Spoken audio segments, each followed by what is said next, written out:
एक सच्ची कहानी जी। जो किसी एक की नहीं, हम सबकी है। हम्म। आज हमारे स्रोत की शुरुआत इन्हीं शब्दों से होती है जी। और ये एक ऐसे परिवार की तस्वीर खींचती है जो शायद हमारे आपके आसपास ही कहीं रहता हो। बिल्कुल। शांत, मेहनती, अपनी छोटी सी दुनिया में खुश। बिल्कुल। लेकिन फिर कहानी में एक मोड़ आता है जब घर का सहारा, जो कमाने वाला सदस्य है, वो नहीं रहता। हाँ। घर में रह जाती है एक माँ, कुछ बुजुर्ग और बच्चे। हम्म। और वो बच्चे जो अभी अभी पढ़ाई की दहलीज पर खड़े हैं। हम्म। आज हम स्वास्तिक सृजन फाउंडेशन से मिले इसी लेख के विचारों की गहराई में उतरने वाले हैं। जी। हम ये समझने की कोशिश करेंगे कि एक परिवार का ये जो व्यक्तिगत संकट है, वो देखते ही देखते कैसे पूरे देश की कहानी बन जाता है। हाँ, और स्रोत के मुताबिक इसका असली समाधान सिर्फ पैसों के दान में नहीं, बल्कि कहीं और छिपा है। बिल्कुल। और ये समझना बहुत जरूरी है कि ये सिर्फ एक, आप कह सकते हैं, भावुक कहानी नहीं है। अच्छा। ये कहानी एक जरिया है, एक आईना है। स्रोत इसका इस्तेमाल हमें एक बहुत बड़े सवाल तक ले जाने के लिए कर रहा है। किस तरह का सवाल? समाज की बनावट, राष्ट्र निर्माण और हमारी व्यक्तिगत जिम्मेदारी का सवाल। ओके। ये चर्चा इस बात पर है कि कैसे एक छोटा सा, बिल्कुल जमीनी स्तर पर उठाया गया कदम एक बहुत बड़े राष्ट्रीय स्तर पर सकारात्मक बदलाव की नींव रख सकता है। मतलब एक व्यक्ति के संकट को पूरे समाज के अवसर में बदलने की सोच। एकदम सही। यही इसकी मूल भावना है। चलिए, तो फिर इसी संकट को थोड़ा और करीब से समझते हैं। स्रोत में एक लाइन है जो मुझे बहुत चुभती है, सच कहूं तो। कौन से? वो कहते हैं कि जब घर का सहारा चला जाता है तो रोटी का इंतजाम हो जाएगा, माँ काम कर लेगी, कभी इधर कभी उधर। और ये कितनी सच्ची बात है। हाँ, ये तो होता ही है। पेट भरने के लिए, जिंदा रहने के लिए इंसान कोई ना कोई रास्ता निकाल ही लेता है। लेकिन मुझे ये बात हैरान करती है कि स्रोत कहता है रोटी का इंतजाम तो हो जाएगा, पर शिक्षा का नहीं। ऐसा क्यों? ये एक बहुत ही जरूरी सवाल है, और स्रोत इसका जवाब सीधे सीधे नहीं पर इशारों में देता है। देखिए, जब कोई परिवार संकट में आता है तो वो एक तरह से सर्वाइवल मोड में चला जाता है। सर्वाइवल मोड, ठीक है। उसकी पहली प्राथमिकता होती है आज का दिन, आज की रात, आज खाना मिलेगा या नहीं, छत रहेगी या नहीं। तत्काल जरूरतें। बिल्कुल। रोटी एक तात्कालिक जरूरत है जिसकी भूख तुरंत लगती है, लेकिन शिक्षा एक लंबी अवधि का निवेश है। हाँ, उसका फल तो सालों बाद मिलता है। वही, इसका फल 5, 10, 15 साल बाद मिलता है। जब कोई परिवार आज के खाने के लिए संघर्ष कर रहा हो तो उसके लिए 10 साल बाद के भविष्य के बारे में सोचना लगभग नामुमकिन हो जाता है। सही बात है। शिक्षा धीरे धीरे एक जरूरत से ज्यादा एक लग्जरी लगने लगती है जिसे शायद छोड़ा जा सकता है। अच्छा, तो वो एक जरूरत नहीं रहती? नहीं। और स्रोत की वो लाइन, वो धीरे धीरे हाथ से फिसल जाती है, बिल्कुल यही दिखाती है। ये कोई एक दिन का फैसला नहीं होता। ये एक धीमी प्रक्रिया है। हाँ, एक धीमी प्रक्रिया है जहां आज की मजबूरियां कल की उम्मीदों पर भारी पड़ जाती हैं। तो मतलब ये एक तरह की मजबूरी है जहां भविष्य को आज के लिए कुर्बान करना पड़ता है। और जब ऐसा होता है, जब वो शिक्षा हाथ से फिसल जाती है, तो इसका असर क्या होता है? जाहिर है उस बच्चे का भविष्य तो प्रभावित होता ही है, बिल्कुल। लेकिन स्रोत हमें यहीं रुकने नहीं देता। वो हमें तस्वीर को और बड़ा करके देखने को कहता है। ओके। स्रोत के शब्द हैं, और जब बच्चे पढ़ नहीं पाते तो सिर्फ उनका भविष्य नहीं टूटता, एक पूरा संभावित भारत कमजोर हो जाता है। एक पूरा संभावित भारत कमजोर हो जाता है। इस लाइन में बहुत वजन है। बहुत ज्यादा।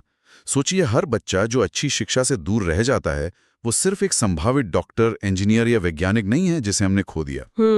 हमने एक बेहतर सोच वाला नागरिक खो दिया, एक टैक्स देने वाला सदस्य खो दिया, एक ऐसा इंसान खो दिया जो शायद कल किसी बड़ी सामाजिक समस्या का हल निकालता। हाँ। जब ऐसी एक दो नहीं बल्कि लाखों कहानियां हर साल हमारे देश में दोहराई जाती हैं, तो ये व्यक्तिगत नुकसान नहीं रहता? नहीं, ये एक सामूहिक राष्ट्रीय क्षति बन जाता है। अर्थशास्त्री इसे ह्यूमन कैपिटल या मानव पूंजी का नुकसान कहते हैं। अच्छा। लेकिन आसान भाषा में कहें तो ये हमारे देश के भविष्य की नींव का कमजोर होना है। और ये समस्या बहुत बड़ी है। स्रोत खुद इस बात को मानता है, कहता है कि ऐसी कहानियां अनगिनत है और हर परिवार तक पहुंचना शायद संभव नहीं। सच कहूं तो ये लाइन पढ़कर थोड़ी निराशा होती है, एक बेबसी सी महसूस होती है। हाँ, होती है। जब समस्या इतनी बड़ी लगती है तो इंसान को लगता है कि मैं अकेला क्या ही कर लूंगी। हाँ, और ज्यादातर लोग यहीं पर आकर रुक जाते हैं। समस्या की विशालता हमें पंगु बना देती है। बिल्कुल। लेकिन यहीं पर यह लेख एक बहुत ही, मैं कहूंगा, क्रांतिकारी और सरल विचार सामने रखता है। अच्छा। वो समस्या को देखने का हमारा नजरिया ही बदल देता है।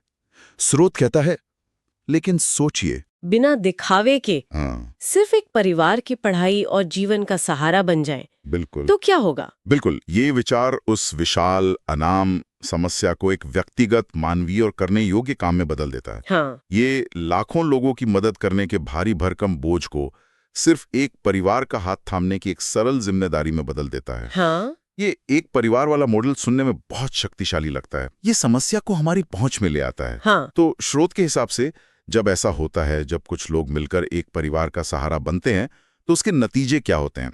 स्रोत इसके 4 बहुत गहरे नतीजे बताता है। पहला, सबसे सीधा और जरूरी, बच्चे पढ़ेंगे। ये तो नींव है। ठीक है। दूसरा, आत्मसम्मान बचेगा। आत्मसम्मान, ये बहुत महत्वपूर्ण है। हाँ, क्योंकि मदद तो कई तरीकों से की जा सकती है, लेकिन जिस तरह से मदद की जाती है उससे या तो इंसान का आत्मसम्मान बनता है या टूटता है। सही बात है। जब कोई आपको सिर्फ दान या खैरात नहीं देता, बल्कि एक साथी की तरह आपका सहारा बनता है, तो आप खुद को लाचार महसूस नहीं करते। ये आत्मसम्मान वाली बात वाकई बहुत गहरी है। अक्सर मदद करने वाले इस पहलू को भूल ही जाते हैं। और तीसरा नतीजा क्या है? तीसरा है, संवेदना जिंदा रहेगी। संवेदना। और ये दोनों तरफ काम करता है। जो मदद कर रहा है वो सिर्फ पैसे भेजकर अपनी जिम्मेदारी पूरी नहीं कर रहा, वो एक परिवार के जीवन से जुड़ रहा है। इससे उसकी संवेदना जागृत रहती है, और जिस परिवार को मदद मिल रही है उसे ये एहसास होता है कि कोई है जिसे उनकी परवाह है। वो अकेला महसूस नहीं करते। बिग मानवीय जुड़ाव बनता है। हाँ। और चौथा नतीजा जिसके बारे में स्रोत कहता है, वो शायद इस पूरे विचार का सबसे खूबसूरत हिस्सा है। कौन सा? और कल वही बच्चे किसी और के लिए सहारा बनेंगे। ये तो एक चेन रिएक्शन जैसी बात होगी। बिल्कुल। इसी को रिपल इफेक्ट या चक्रीय प्रभाव कहते हैं। जैसे शांत पानी में एक पत्थर फेंकने से लहरें दूर तक फैलती जाती हैं ना। हाँ, बिल्कुल। ये विचार ठीक वैसा ही है। आज आपने एक बच्चे की शिक्षा में मदद की, कल जब वो बच्चा बड़ा होकर सक्षम बनेगा तो बहुत संभावना है कि उसके मन में भी किसी और की मदद करने की वही संवेदना होगी, क्योंकि उसने इसे खुद अनुभव किया है। एग्जैक्टली। ये उस मानसिकता को चुनौती देता है जो कहती है कि मेरे अकेले के करने से क्या होगा। स्रोत का तर्क है कि आपके अकेले के करने से एक ऐसा चक्र शुरू हो सकता है जो समाज में आत्मनिर्भरता और आपसी सहयोग की एक पूरी संस्कृति को जन्म दे सकता है। और यहीं पर मुझे लगता है स्रोत हमें एक बहुत बड़े वैचारिक बदलाव की ओर ले जाता है। एक लाइन है जो इस पूरे लेख का सार है। यही बदलाव दान से नहीं, सहभागिता से आता है। ये सुनने में शक्तिशाली है, लेकिन आमतौर पर लोग दान और सहभागिता को एक ही जैसा समझते हैं। हाँ, अक्सर ऐसा होता है। तो क्या स्रोत इस फर्क को समझाता है, या ये सिर्फ शब्दों का खेल है? नहीं, ये सिर्फ शब्दों का खेल नहीं है, ये सोच का बुनियादी फर्क है। स्रोत के हिसाब से दान अक्सर एक तरफा होता है, एक लेन देन जैसा। मैंने पैसे दिए, मेरा काम खत्म। हाँ, इसमें एक दूरी होती है, देने वाला ऊपर और लेने वाला नीचे। लेकिन सहभागिता एक जुड़ाव है, एक रिश्ता है। ये बराबरी का एहसास कराता है। हम इस सफर में साथ हैं। बिल्कुल।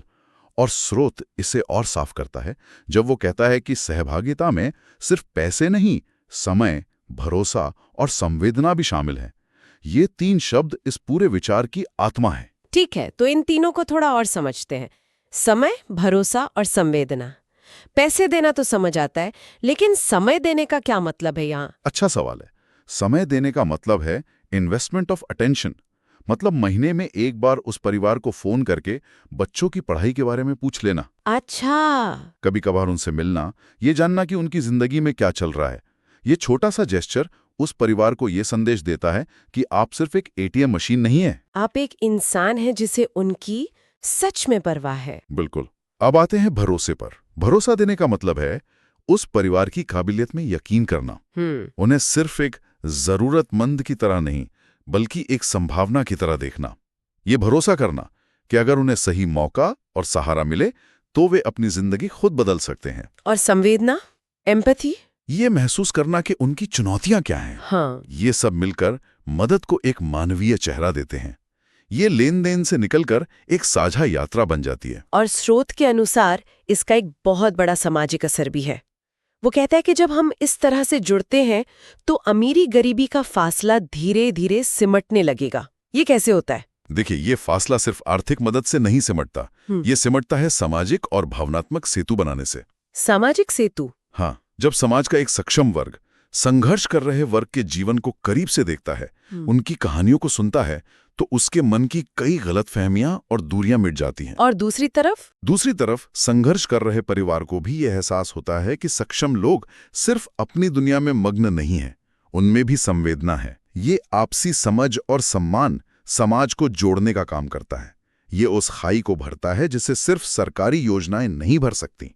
ये सब हमें इस चर्चा के सबसे गहरे दार्शनिक हिस्से पर ले आता है। स्रोत में एक बहुत खूबसूरत बात कही गई है, देश मजबूत इमारतों से नहीं, इंसानों से बनता है। बिल्कुल। हम अक्सर तरक्की को बड़ी बड़ी सड़कों, पुलों और फैक्ट्रियों से नापते हैं, लेकिन ये लाइन याद दिलाती है कि किसी भी देश की असली ताकत तो उसके नागरिक होते हैं। एकदम सही।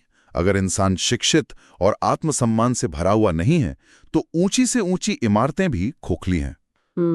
और इसी सोच को स्वास्तिक सृजन फाउंडेशन के मिशन से जोड़ा गया है। स्रोत बताता है कि उनकी सोच है कि मदद सिर्फ राहत नहीं, सशक्तिकरण बने। राहत और सशक्तिकरण। हाँ, इन दो शब्दों का अंतर समझना बहुत जरूरी है। राहत तात्कालिक होती है, जैसे किसी भूखे को एक वक्त का खाना खिलाना। ये जरूरी है, लेकिन ये समस्या का स्थायी समाधान नहीं है। सशक्तिकरण स्थायी क्षमता का निर्माण करता है। ये उस इंसान को इस लायक बनाने की कोशिश है कि वो भविष्य में अपना भोजन खुद कमा सके। तो अगर हम एक एनालॉजी का इस्तेमाल करें, तो राहत है किसी को मछली देना, और सशक्तिकरण है उसे मछली पकड़ना सिखाना। हाँ। और मैं इसमें एक चीज और जोड़ूंगा, सशक्तिकरण सिर्फ मछली पकड़ना सिखाना नहीं है। अच्छा। बल्कि उस इंसान में ये आत्मविश्वास जगाना भी है कि उसका भी उस तालाब पर हक है। वाह। और शिक्षा सशक्तिकरण का सबसे शक्तिशाली उपकरण इसीलिए है। यह सिर्फ जानकारी नहीं देती, ये व्यक्ति को सोचने, सवाल करने और अपने पैरों पर खड़े होने की हिम्मत देती है। ये मदद पर निर्भरता को खत्म करके आत्मनिर्भरता को जन्म देती है। बिल्कुल। इसीलिए स्रोत का जो अंतिम आह्वान है, वो किसी सरकार या किसी बड़ी संस्था से नहीं है। वो बहुत सीधा और व्यक्तिगत है। वो हर उस इंसान से बात करता है जो सक्षम है। वो कहता है, अगर आप सक्षम हैं तो किसी एक परिवार के लिए उम्मीद बनिए। ये जिम्मेदारी को हम सबके कंधों पे डालता है। हाँ, ये नहीं कहता कि पूरी दुनिया बदल दो, बस किसी एक की दुनिया में उम्मीद का एक दिया जला दो। और अंत में स्रोत इस पूरी चर्चा को एक ऐसे निष्कर्ष पर लाता है जो सिर्फ आर्थिक विकास से बहुत आगे की बात करता है। क्या कहता है? वो कहता है, क्योंकि जब हम एक दूसरे का हाथ थामते हैं, तभी देश आत्मसम्मान और संतुष्टि के साथ आगे बढ़ता है। आत्मसम्मान और संतुष्टि। हाँ, इन शब्दों पर ध्यान दीजिए। यह जीडीपी के आंकड़ों की बात नहीं है। यह एक ऐसे देश की तस्वीर है जहां नागरिकों में आपसी सम्मान है, जहां देने वाले में अहंकार नहीं है और लेने वाले में शर्मिंदगी नहीं है, जहां तरक्की का मतलब सिर्फ ज्यादा पैसा कमाना नहीं, बल्कि एक बेहतर संतुष्ट समाज में जीना है। तो आज की हमारी इस गहरी बातचीत में हमने देखा कि कैसे एक परिवार की बहुत ही निजी लगने वाली कहानी असल में पूरे राष्ट्र की कहानी है। बिल्कुल। हमने समझा कि कैसे रोजमर्रा की जरूरतें पूरी करने के दबाव में शिक्षा जैसी भविष्य बनाने वाली चीज पीछे छूट जाती है, और इसका नुकसान एक एक करके पूरे देश को उठाना पड़ता है। लेकिन सबसे जरूरी बात, हमने एक समाधान के बारे में सोचा जो दान के सीमित विचार से आगे बढ़कर सहभागिता की एक व्यापक सोच की बात करता है। हाँ, और ये सहभागिता सिर्फ पैसों का लेन देन नहीं है। जैसा कि स्रोत बार बार जोर देता है, असली बदलाव तब आता है जब हम पैसे के साथ साथ अपना समय, अपना भरोसा और अपनी संवेदना का भी निवेश करते हैं। यही वो मानवीय स्पर्श है। यही वो मानवीय स्पर्श है जो मदद को सशक्तिकरण में बदल देता है और एक ऐसे समाज की नींव रखता है जो सिर्फ आर्थिक रूप से अमीर नहीं, बल्कि मानवीय मूल्यों में भी समृद्ध हो। और इसी विचार के साथ हम अपने श्रोताओं के लिए एक सवाल छोड़ना चाहेंगे। स्रोत कहता है कि कल वही बच्चे किसी और के लिए सहारा बनेंगे। ये सहभागिता का एक चक्र बनाने की बात करता है। जरा सोचिए, अगर ये चक्र हमारे समाज में सचमुच स्थापित हो जाए तो आत्मनिर्भरता और आपसी सम्मान की संस्कृति कैसी दिखेगी? ये सोचने वाली बात है। ये सोचने पर मजबूर करता है कि पैसे के अलावा हमारे समय, भरोसे और संवेदना का छोटा सा योगदान हमारे आसपास के जीवन में और कौन-कौन से अनगिनत बदलाव ला सकता है।